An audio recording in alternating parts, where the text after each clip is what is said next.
Hi, Carrie. Hi, Josh. It's good seeing you today with your Yeah, pillow. I know. I got my pillow. Yeah, It's like I more was saying, cozy. chairs swallow. I mean, it's perfect for me. Yeah, I know. I like the height of the arms, right? Yeah, but Yeah. you could fit two of you in that chair. It's Yeah. so big. Yeah, well, I'm a Yeah, sidekick here. yeah, which doesn't make me feel, well, I feel okay, I guess. Yeah, I feel comfortable, right? But you can't fit two of me in this chair, that's for sure.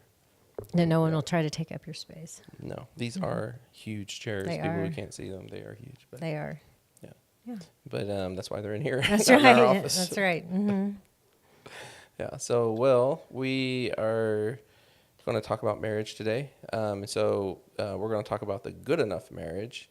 So I think just the concept of that might kind of make people kind of turn their head a little bit and raise an eyebrow, wonder exactly what we're talking about. So we will, when we come back, that's what we're going to get into. So don't go anywhere.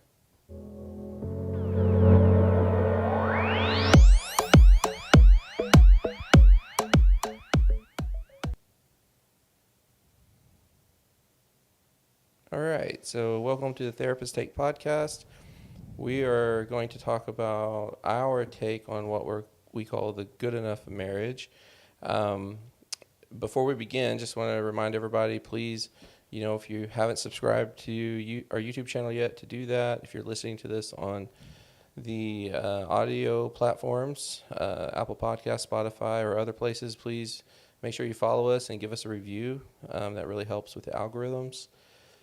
And I just want to remind everybody, too, that we have another podcast that is through Family Solutions Media, which is Are You in Session with Jerry with Jerry and Mosi. That's good. With Mary and Josie, they're really fun to listen to. And they have a lot more episodes on YouTube than they have actually on the podcast platforms right now.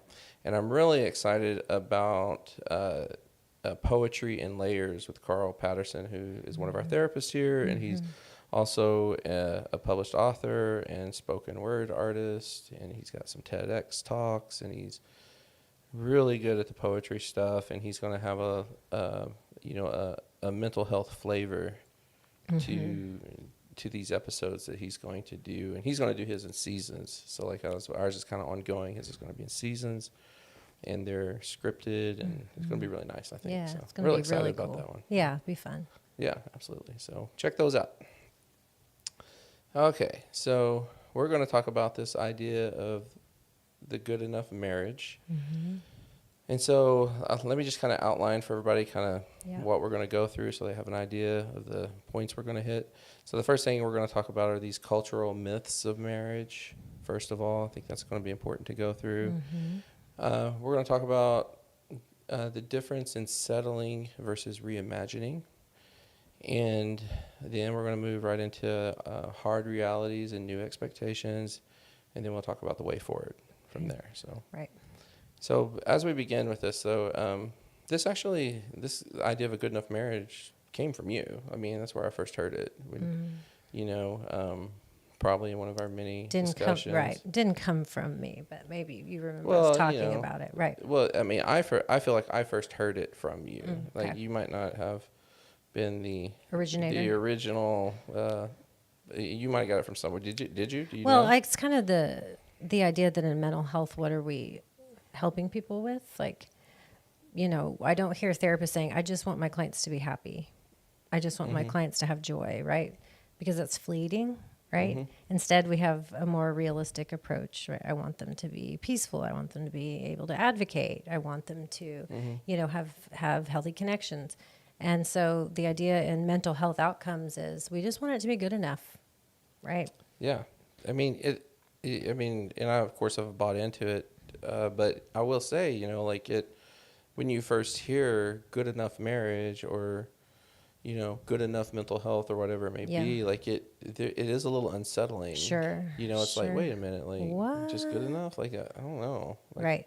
Is that why I'm going to you paying all this money to just be good enough? Like, it just doesn't sound appealing. Right. Who's signing up for Yeah, it sounds meh. It does sound meh. Yeah. Yeah. But meh isn't good enough. Meh is meh. And good enough is really what we're going to explore today. Absolutely. So I don't want to jump the gun, so let's talk about these myths real quickly. Okay. So we hear, and I don't know, I'm not following all the science, and behind like where are these influences coming from, really, where are the origins. But I do feel like that media and Hollywood and things like that in our culture really influence a lot of these perceptions. So we're going to talk about these cultural myths of marriage, or misconceptions.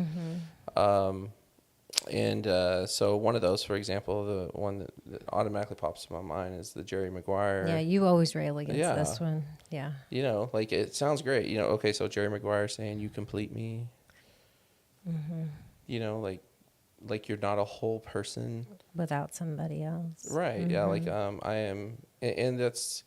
I think that is a problem. A lot of people do feel that way. That I think so. You know, that I feel incomplete, and so the answer to my problem is to find the person, Right. person that completes me, Right. that makes me whole, the missing piece to my puzzle, or whatever it is. And it just is like, I'm like, if you feel incomplete, that the problem isn't out there. Yeah. Yeah. Or in another person, right? It's in Right. you. You know, that's why I like the the Untethered Soul book. Michael Singer says that, you know, when you feel lonely, for example, and you think, well, I feel lonely, like I have this problem in me, and so I'm going to find somebody else to solve this problem. And he's like, but that relationship inevitably is going to have some big problems because the problem caused the relationship. You know, so you have to solve the problem that's inside of you from within, in a way. Yeah. Yeah. So no, I do not like. Do you like that one? No, of course not. Jerry You Maguire? just Okay. railed against it for a while. I always think it was one of your things. Did you like the movie? Kind of. I don't The remember. little boy was so cute. Oh yeah, he was. He was so cute. Yeah, I honestly don't remember much of it except "Show me the money" and "You complete me." Yeah. So, and then what was another one we had, Carrie? Love is all you need. "Love is all you need." The Beatles. Great song, but yeah, they're wrong. yeah. I'm sorry, Yeah. Beatles lovers out I there. The Beatles are wrong. They're wrong in the sense that romantic and emotional feelings of love aren't predictors of a successful relationship. And by successful, we mean ongoing, safe, satisfying relationship. Yeah. The way I say it is that love is foundational. Like, I mean, but if I'm buying a house, I think I want more than a concrete slab to sleep on. Right. You know, Yeah. I want a roof over my head and walls and furniture and carpet and all this. But obviously, like if I want my house to be stable, I need a solid foundation, and I do think love is a solid foundation for a relationship. Personally, that's how I understand it. And I think love is often transformative in that when people say, "How can I do this or achieve this?" Love often is what helps us do that, right? Yeah. And most of us become better people because of love, whether it's Right. for another person, for ourselves, for a spiritual connection, whatever. So I think it can definitely be a transformational, I guess, conduit, right? But again, we're talking about good enough marriages, right? And you're not even going to be close to good enough if all you have is love. Right. Right. It sounds so weird saying it though, right? It's like, I know. it's not even going to be close to what you need it to be if all you have is love. I know it does sound weird. It sounds weird. We're such therapists, though, I know. right? Yeah. But it's true. Like it sounds great. I'm sure it. You know, when the Beatles first released that song, it's a beautiful message. It's a beautiful image. Like I wish that was all we needed. Sure. Right? Sure. Yeah. Sure. And so, all right. Kind of the same vein of find someone that'll make you happy. I think the expression that is common is "happy wife, happy life," which really kind of puts a lot of pressure on women in that sense. Right. You know, but I think to kind of expand that to the other side of the relationship, that we often will say, find someone that'll make you happy. And that's also is it's a myth, because it can't be done. Like, it's hard enough making ourselves happy. How in the world do we think we have the power to make another living person happy? I know, but we would like to. Oh yeah. Because when we love them, we do want to make them happy. Yeah, and I probably should be kinder in this, because I fall prey to it too. Like, I'm always battling that. Like, if someone's not happy with me, like, oh, what did I do? I wonder. How can I fix it? Talk myself off the right. Mm-hmm. But that's something that's we say that to kids, or I've heard it being said to kids. When you grow up, you just need to find someone that'll make you happy. It's like, oh, so this unhappiness that I feel, it won't be forever, right? I'll find someone that'll make me happy. But I think that puts a lot of pressure on partners. I don't think partners really want, because I don't think they want that pressure, because it's like, if I have the power to basically make you happy, like make your world. Yeah. I have the power to destroy your world, like to make you unhappy. And I would like to be able to, be human in this process, and not think that, if I'm going through something that's very normal or human-like, that somehow or another that's going to destroy your world. And so a lot of people will, not allow them to have certain emotional experiences, because they're afraid of how it's going to impact the other person, right? So that's kind of the downfall of that perspective. Real fun in the beginning, though. I will say it feels really good. Sure. Like, man, you make me so happy. And I think those are real experiences, right? To be around people and falling in love and feel like they make you happy.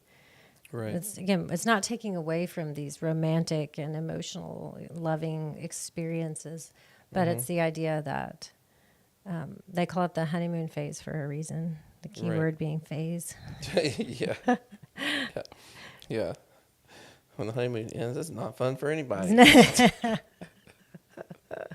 It doesn't feel like it used to feel, right? Yeah, and I think if I remember correctly from the brain science, so I just want to reserve the right to be wrong on this, just in case if I'm getting some pieces wrong. So if my memory is serving me correctly, I believe that in the honeymoon phase, you have really high levels of dopamine, and so in other words, it feels really good, right? And then I think it's your serotonin levels are low, which I believe scientists have attributed that to why we can't keep our mind off the other person. So it feels really good, and I can't stop thinking about you. So it's that cloud 9 effect, right? But then over the course of I think it's like 1.5 to 2 years, the levels even out, and because the relationship, if you think of it as its own growing entity, developing entity, that is like it made it through that part of the developmental phase that's necessary for the relationship, and now it's time to move to the next phase, like the committed phase, right? But for some people, when that happens, it feels like love is being lost, right? Yes, and so someone wrote a really good song about that. It goes, "You lost that love and feeling," right? But you're like, hey, they didn't lose that love and feeling. Levels just even right. Serotonin and dopamine just evened out. That doesn't make a good song. No, probably. It doesn't make a good song at all. It's boring. People would not listen. Yeah, that's true. Yeah, I think we could write one though. It'd be good. Okay. Be a rap song probably though. Oh yeah, that sounds something on dopamine, serotonin. People will love it. We'd be the only ones listening to it, and our moms. Yeah, and our moms.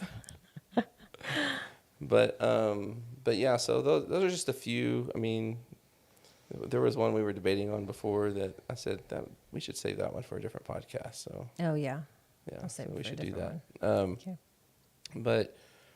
So I do think it's important, like, for people to understand that there are, our culture doesn't get it right a lot of the time, So it's being willing to question some of the messaging that's being sent, as like, even though people have been adhering to it for decades, it might not be the better way, So, Right. Or Right. there might be a better way. Think of it that way. Yeah. Okay, so let's talk about this idea of settling versus reimagining. Okay. Okay, Yeah. so because when I hear a good enough marriage, it sounds like settling, Okay. but it's not really, right? You agree? Yes, I hear good enough. And achievers and newly relationshiped Mm-hmm. and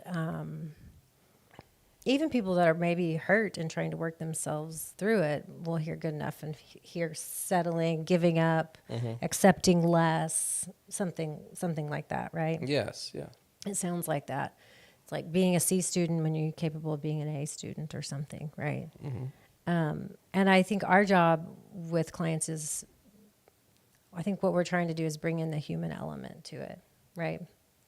That is, we're all going to be fallible and we're all going to mess up. And even in that year and a half of honeymoon phase, when maybe you don't notice the flaws or they don't mean what they mean later on, that they've always been there, right? And so part of this is it's not settling, it's maybe being a little bit more realistic, accepting humans for their limitations. Mm-hmm. And I think if you can start to connect to the humanism, perhaps then that actually opens the door to some reimagining. Yeah. Yeah. It can feel like a gut punch a little bit. I think like it's when you're, what you thought it was going to be. Yeah. I mean, we've all probably had experiences like that with something in life where we thought it was going to be this, but it was that. And sometimes it was horrible. We thought it was going to be great. And sometimes it's just not what I thought it was supposed to be, So we go back to the shoulding stuff, right? And so, but I would not be thrilled to find out that my wife settled, if she felt like she just had to settle, like this is it, this is what we get, and for whatever reason, if I want to be married to Josh, this is just how it's going to be, I guess. And there's not, I mean, that doesn't sound like a happy life. No one says, let's sign me up for that. Yeah. Yeah. So, but I do think, reimagining is, it's going back to the drawing board and rethinking from a realistic standpoint, as you said, like what a marriage is and what reasonable expectations are and what are the problems we're facing and what's my part in that. Like this, a relationship's a dance, in my opinion. There's a rhythm. So I'm not responsible for any given choice that my partner makes, but the rhythm that we've created in this relationship, the dynamic, is something I've agreed to and I participate in equally, and so if it's not working for me anymore, I have to go back to the drawing board and reimagine like what is and isn't working about it for me, and maybe some of it has to do with what I thought it was supposed to be, and I have to reimagine that now and entertain an idea that there is a better way to do this. And I think that, again, to just kind of go back to what you said, that we'll be fortunate and we'll sit with couples and they'll say, no, we want to have a great relationship. We're here because we really want to figure out the best way to do this, right? We're not going to drop the ball. We're going to put all our energy into it. And I think wonderful, right? Kudos. So this isn't about saying, don't work at it. We're saying, here's a good enough marriage and settle, don't work at it. Right. But what we're saying is that the idea of settling versus reimagining makes room for that things will change. Things will inevitably change. And so whether it's something traumatic that happens that forces the change, or it's just the developmental life course of relationships over time, that if you expect it to stay the same, and when it's not the same, you have to just be disappointed and settle, or do you start to shift I think we've got to add that element of what we're trying to introduce here is flexibility to change. Right.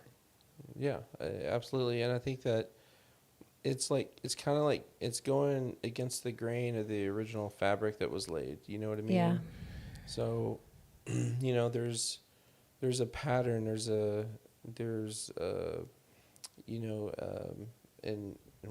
image or vision that you have of what a relationship is and should be, and a lot of that's going to be based on a lot of different expectations in various layers of culture. So it'd be Right. your own unique, like, nuclear family culture, your larger family culture, your community, religion, and so many other things. Sure. And this is what when I launched from my family, all those hodgepodge of experiences come together, and your brain creates a vision of what you think it is supposed to look like, and then it doesn't look like that. Yeah.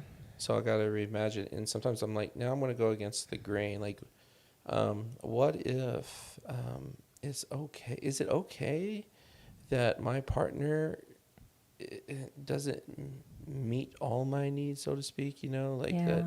Is it okay that I can just meet some of my own needs? Yeah. Or is it okay that my friendships give me something on an intimate level that my partner that I don't get from my marriage, and that I can't get from my marriage? Sure. I mean, can you imagine being married without friends? No. I can't. And there are people that live that do that. Yeah. They are married and they don't have friends. Yeah. Or what about hobbies? Like, is it okay to get out of my hobbies or out of my work, my profession, my professional life? That there are certain things that create a unique formula for my happiness and well-being, that it's my job to make sure those needs are met, not somebody else's. And I have to be careful about putting too many of my happiness eggs in one particular basket. Yeah. Right? Yeah. But I think even saying it that way can feel like settling for some people, right? Especially in that early phase, especially if you grow up in a culture where you're supposed to do everything together. Your marriage is supposed to meet all your needs. You're not supposed to need other things. Those messages, right?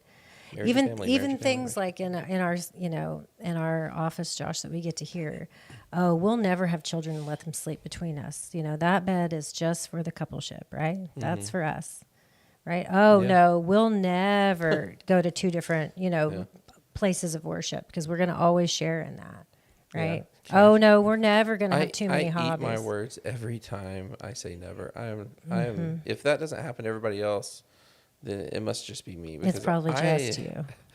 I'm not, and I remember it too. So as you're talking, saying these, I never think of, like, I'm kind of chuckling over here, because like every now and then I'll catch myself saying I'll never or something. I was like, I know I'm going to eat my words on this someday. Cut it out. Right.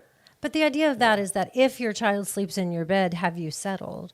Or are you open to reimagining? Right? It's good enough. Sometimes it's just us. Sometimes it's the other children. I don't know.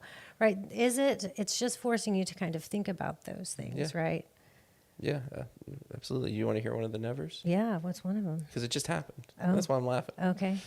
Because when it happened, I knew it in the moment. Oh. Like, in that moment, I was like, shoot. And we were doing a podcast not too long ago, and I said, I have never told my kids because I said so. Oh, and you did. And I did it the other day. Welcome to the club. And I'm like, dang it. It's a very realistic place to be, Josh. But it was like right there on the podcast. I'm like, I've never done that, and I thought I was better than you for a minute. Yeah. And now you're just a plebe like me. So, but yeah, I mean it, and I think probably it's probably more common than what you might realize, on how many people experience that. Like, as soon as I say never something, and the thing happens, and it's like, oh, I'm never gonna drive a mom car. Right. Yeah. Yep. Yep. And so, I mean, I could name off I probably can name off more than I have fingers and toes for. Sure. But the idea when people say that is that if that happens, you have settled or lost or given up. Yeah. Right. Right. And what we're introducing here is, or are you reimagining? Have your, Yeah, I do think that you have lost and given up on some things, but I don't think you've settled. Well, right? exactly, because things have to end, right? Right. Sleeping in on Saturdays ends when you're a parent, Right. right? Yeah. Being able to come and go as you please without anybody ever knowing what you're doing or when you're coming back ends when you enter in a committed relationship. Mm-hmm. There are things that Yeah. end, and that's not a reflection of that it's not okay or that there's a settling. Yeah. It's just a new territory. Right. Yeah, and there's also fear in there, because what happens if I'm starting to realize that this, like, let's just say I've been married I've been married nearly 25 years, in let's just say at year 20, I'm starting to realize that this whole meeting each other's needs things for the birds, like I don't think that's possible, and I think I'm gonna have to. I think it's too much to ask of one person, and I need to kind of reimagine this. And then what does that mean for us though? Like, how does that disrupt us? Because I don't want to lose this person. And will Right. they see it the same way? Will they see what's happening as a reimagining thing and not me, leaving or abandoning or, Right. a number of other things that they think might be happening. Right. And so a lot of people, I think, will just, try to white knuckle it. Yep. Right. And power through. And I think it usually gets messier. That's when I think point. I think that's conflict Yeah. or. I mean, I would rather this process of change, and when it comes to like reimagining, I would rather people be intentional with it rather than it just happening to you. Right, But right. I don't know, how realistic that is, I to be don't honest know. with you. I don't 'Cause know. I think for most of us, Most of us change only when we have to. Yeah. Yeah. Of course, yeah. Yeah. So for the viewing, listening audience, that it's yes, there's some loss, there's some giving up on some things, but don't think of it as settling, because settling means that you're not really you're resigning to Resign. a life that is less than satisfying. Yeah. Yeah. And I don't think that's what we're talking about here. No. All right, so the next thing is hard realities and new experiences. So I think we were kind of touching on that, because I think that's one of the things that hinders people from wanting to move forward is, kind of what I said, like, my wife can't meet all my needs. Ugh, I don't like that. Right. I have to meet some of them. Ugh. Yeah. Like, I just kind of like it better the other way when I have to work so hard. Yeah. Yeah. Yeah. So I think, can you think of any hard realities that, just off the top of your head, that couples kind of have to face when they're going through this?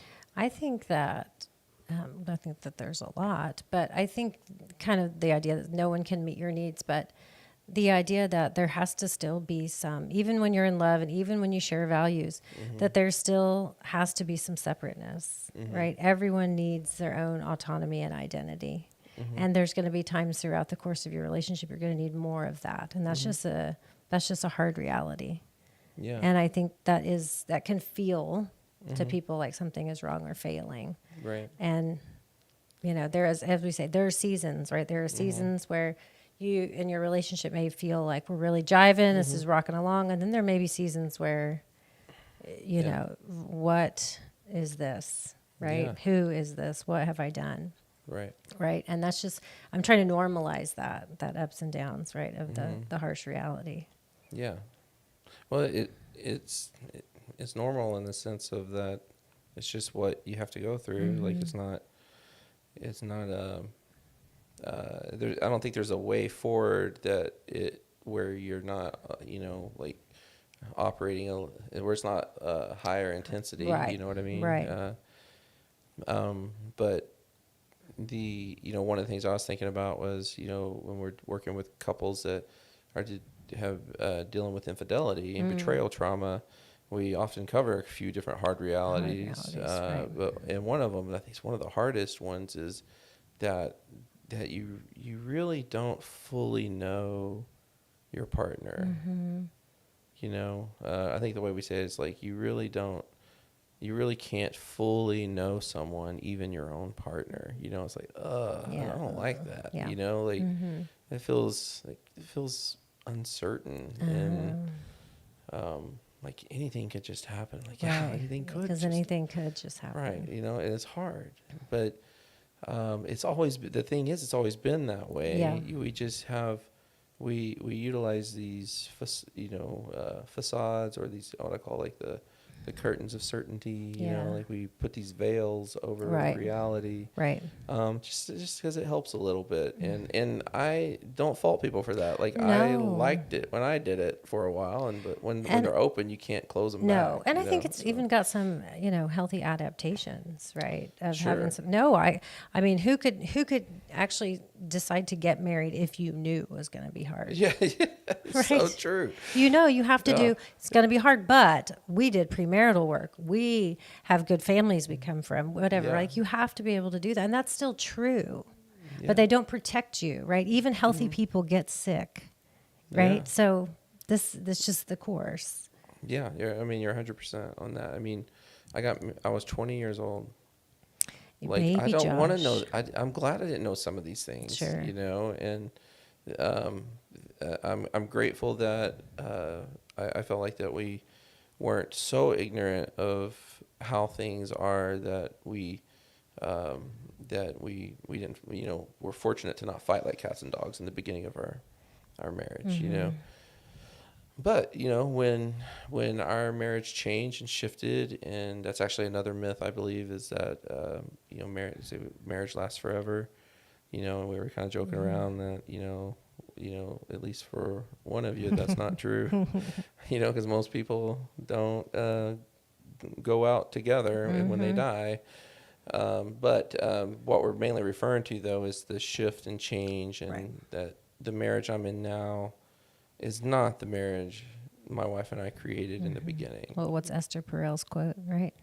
Most of us have 2 to 3 marriages in our lifetime, and sometimes they're to the same person. Oh, yeah. Mm-hmm. Yeah, and I think it was Carl Whitaker that said, I've been married to the same woman 7 times. Mm-hmm. Kind of this reflection of the many changes and shifts it's had. Right. So, So yeah, I mean, that's just a hard reality, and when you're learning about these, when you have a new reality, comes new sets of expectations. Right. Yes. Right. It's not settling though. Right. New rules, just being new realistic. expectation. Yeah. It's okay. I'm an idealist. All the idealistic people. Am I saying that word right? Idealistic. Is that right? Yes. Yeah. So for all the idealistic people out there, it's okay to be realistic at times. Just at times. So you can stay optimistic, realistic. Yeah, you can be eternal. I'm an eternal optimist. Yeah, I know you are. And I like that about me. Mm-hmm. Good. Yeah. Yeah. But it's important for me to have realists in my life. Yes. You're a realist. My wife's a realist. Hannah, who's over there working right now, is a realist. I'm surrounded by realists. You are. That's probably good because I can get pretty bad with my optimism sometimes. It's a funny thing to say. I can get bad with my optimism. Pretty bad with it. Which means I get hurt a lot. I know. People let you down. But I'm okay with it. What does that say about me? Yeah, I know. Another episode.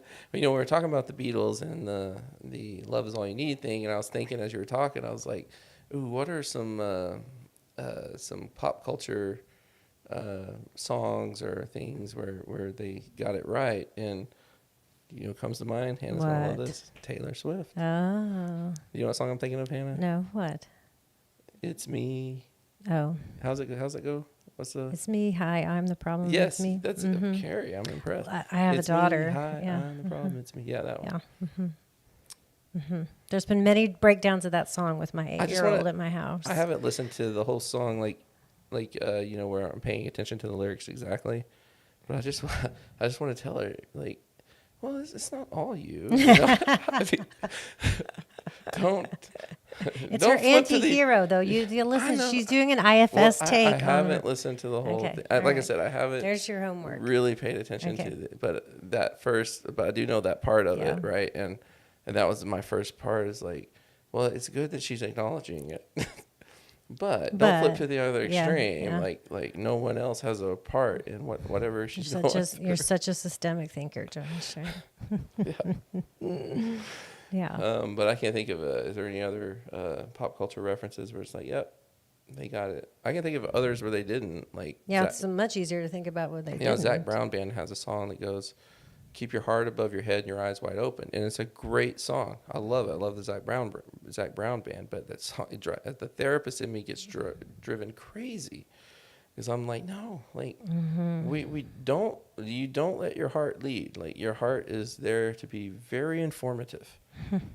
Your heart has very good intel, but your cognitive and intellectual brain needs to make the decisions utilizing that intel. Don't put your heart above your head and just let it go. I don't think that people sit down from a head. They write a lot of songs that way, right? They write the songs when they're in these extremes, right? Yeah. But and it feels good, but sometimes I'm wondering, is that helping? Oh, and my daughter was listening to, do you know the song from the 90s, Love Fool by the Cardigans?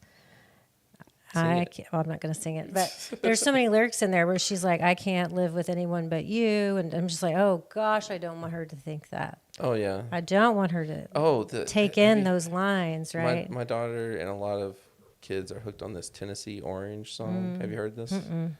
Where it's about a girl that I think is from Georgia, and she's going to school in Tennessee, and she met a boy, and she's writing back to her dad saying she met this boy, and don't worry, Dad, I'm still a Georgia girl at heart. I'm a Hoya or whatever color that they wear down there. Bulldogs, red. Yeah, and she's like, but I did wear Tennessee Orange for him.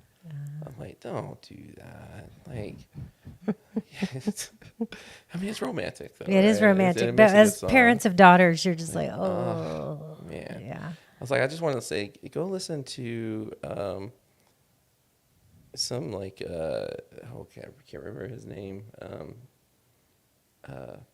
It was a song about drinking, though. Like, I was like, that's where it ends up. Like, you like.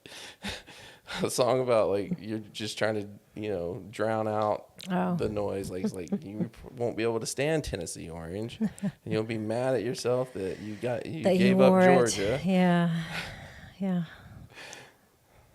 It's me. I know. That's your homework, Josh. You listen to the whole thing. Got to see the video.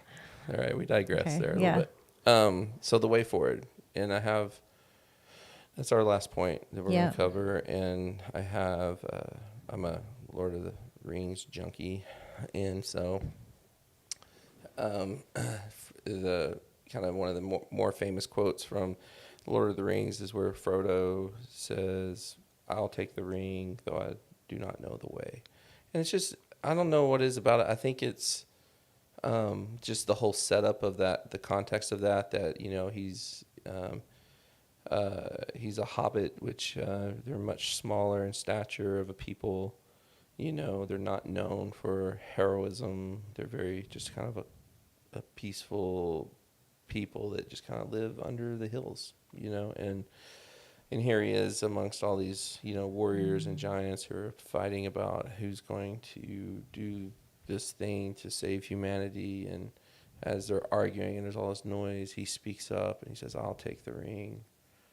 And this little sweet innocence comes out, though I don't know the way. And I think it just really resonates with what I feel like is happening to a lot of clients that are ready to do this work. Yeah. Like I'll do it, but I don't know the way, and that's why I'm here. Yeah. So it's an incredible, I think what touches you is an incredible amount of vulnerability. Yeah. Right? Yeah. And that's the way forward. It is. And it is an incredible amount of vulnerability. It is. And one thing I've said a lot, like for people that if you hopefully you haven't fallen prey to toxic masculinity or any kind of perception that strength is not being vulnerable. Mm-hmm.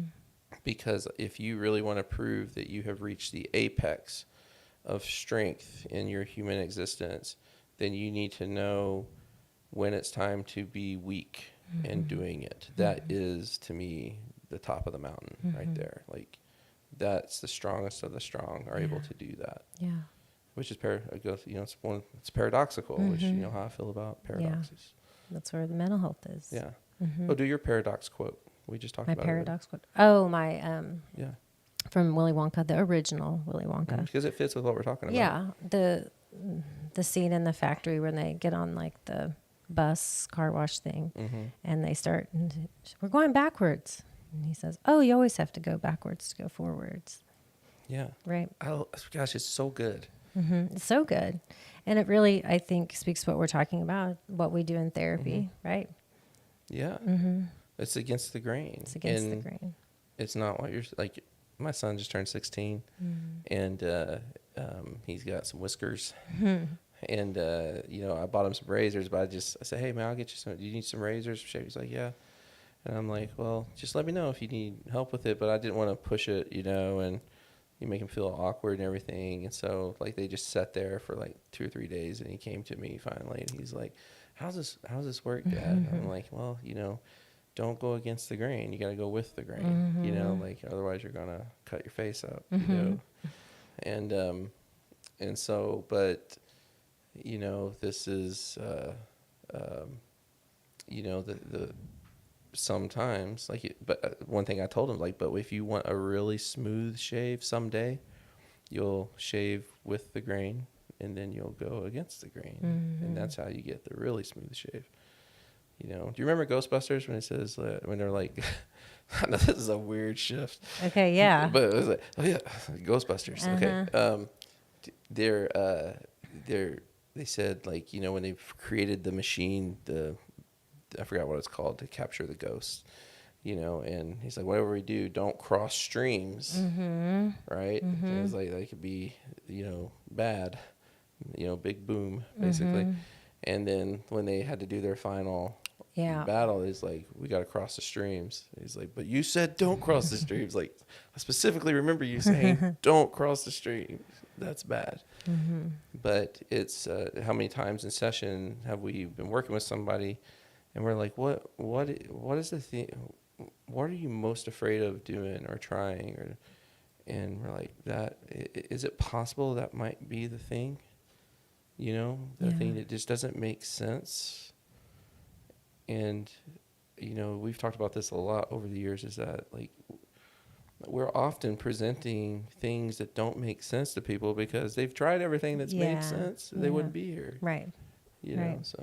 So it's kind of an invitation of the way forward is new. Yeah. Right. When in doubt, try something new. Yeah. Right. Yeah. How's he say it again? Backward. You always have to go backwards to go forward. Yeah. And don't you love how he said, oh, you always have to go backwards to go but forward. He's so, like you should, like, don't you know? Well, no, this? he's just very matter of fact and. Yeah. Yeah. Everybody knows this. Yeah. You always have to go backwards to go forward. But this is a new reality. That's a hard reality. Like, I don't know how to navigate that yet. So what are my expectations of going backwards in order to go forward? So it sounds like what we're highlighting here is that you do have to maybe first step build awareness to even know what expectations are not being met. Why am I feeling angry? Why am I feeling sad? Why am I feeling ignored? Why are we fighting more? Whatever. Right. What's falling away? What's shifting? So that awareness of, this is an adjustment period. And this is really going to happen in times of trauma or times of transition, right? Yeah. And so, again, as we say, what's the way forward is to be looking for this whenever you enter a new developmental phase in your life, right?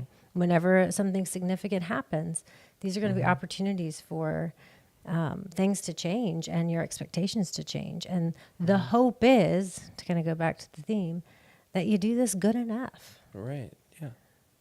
And so, like, I think this is a good place to close out on, is that, for people that really want to have a great marriage, they need to have a good enough marriage, because a good enough marriage is a great marriage. those are the greatest marriages, because there's not an expectation of perfection.